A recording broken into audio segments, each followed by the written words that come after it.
अब अंपायर से नहीं भिड़ेंगे एमएस धोनी और ऋषभ पंत, नो बॉल और वाइड का बदला नियम। स्वागत है आप सभी का स्पोर्ट्स फैक्ट में और मैं हूं आपका अपना दिव्यांशु जायसवाल।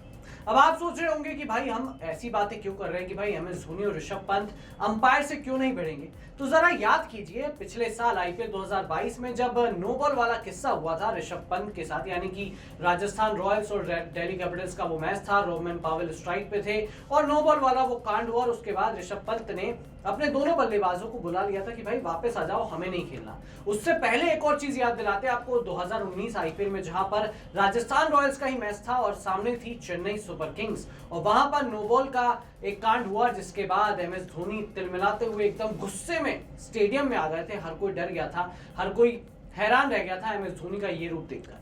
तो आखिर ये नो बॉल वाला जो कांड हो रहा था उसका जो सॉल्यूशन है वो अब आ गया है, जो WPL 2023 यानी कि विमेंस प्रीमियर लीग में आपको दिखाई दिया और शायद ये नियम IPL 2023 में भी लागू हो जाएगा। और अगर ऐसा हुआ तो भाई ये फिर जो कंट्रोवर्सी हो रही है ना नो बॉल की, वाइड की, बाद में पोस्ट मैच प्रेजेंटेशन में बोलते हैं कि यार वो तो नो बॉल थी, अगर ऐसा हो जाता तो 1 रन से हम मैच जीत जाते, ऐसा हो जाता वैसा हो जाता, ये सब चीजें IPL में अब नहीं दिखेंगी। वो ऐसा क्यों?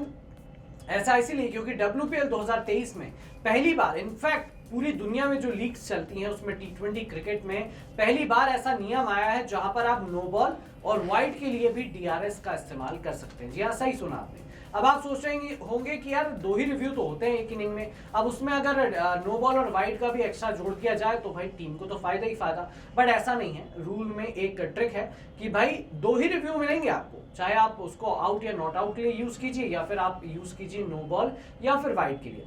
अब WPL 2023 का जो पहला मैच था मुंबई इंडियंस बनाम गुजरात जायंट्स, वहां पर मुंबई इंडियंस ने एक DRS लिया वाइड पर, क्योंकि अंपायर ने वाइड नहीं दी थी और मुंबई इंडियंस को लगा कि भाई वो वाइड थी, तो बॉलिंग कर रही थी मुंबई इंडियंस और उस टाइम उन्होंने DRS लिया कि भाई ये वाइड को डिसीजन को टर्न करना चाहिए। और ऐसा ही हुआ। जब DRS लिया गया उसमें देखा गया कि भाई जो बॉल है वो ग्लव्स से लगी थी और उसके बाद डिसीजन चेंज किया गया। दूसरा मुकाबला हुआ RCB बनाम दिल्ली कैपिटल्स, वहां पर भी दिल्ली कैपिटल्स ने रिव्यू लिया। जब जेमिमा बैटिंग कर रही थी उनको लगा कि भाई जो बॉल है वो उनकी कमर से ऊपर है और उसके लिए उन्होंने रिव्यू लिया। हालांकि वो रिव्यू उन्हें फेल हो गया, मतलब कि वो डिसीजन चेंज नहीं हुआ क्योंकि वो बॉल जो है वो डिप कर रही थी और बॉल जो है वेस्ट के नीचे ही थी। तो इस तरह से ये रूल जो है वो अब WPL में आ गया है और ये रूल बड़ा ही गेम चेंजिंग साबित होगा अगर ये IPL 2023 में भी आ सकता है। तो रिपोर्ट्स के मुताबिक, क्रिकइन्फो की एक रिपोर्ट है जिसके मुताबिक IPL 2023 में भी ये रूल लागू होगा और अगर ये लागू होगा तो भाई IPL में जो कंट्रोवर्सी हुई है अब तक नो बॉल को लेकर, वाइड को लेकर, वो होना कम हो जाएंगी। क्योंकि आपको पता है T20 क्रिकेट है भाई, एक रन की वैल्यू है, एक रन से टीम हार जाती है और वो कहीं ना कहीं कभी नो बॉल का 1 रन भारी पड़ जाता है, कभी वाइड का 1 रन भारी पड़ जाता है। तो अब आप इस बारे में क्या कहेंगे कि भाई अगर ये नियम IPL 2023 में लागू हो गया तो ये कितना गेम चेंजिंग बनेगा और क्या इसके बाद कभी कोई कंट्रोवर्सी होगी? इस बारे में आपकी क्या राय है? आप कॉमेंट सेक्शन में कॉमेंट करके बताइए। साथ ही वीडियो पसंद आया हो तो इसे लाइक और शेयर जरूर कीजिए और स्पोर्ट्स फैक्ट चैनल को सब्सक्राइब करना मत भूलिएगा।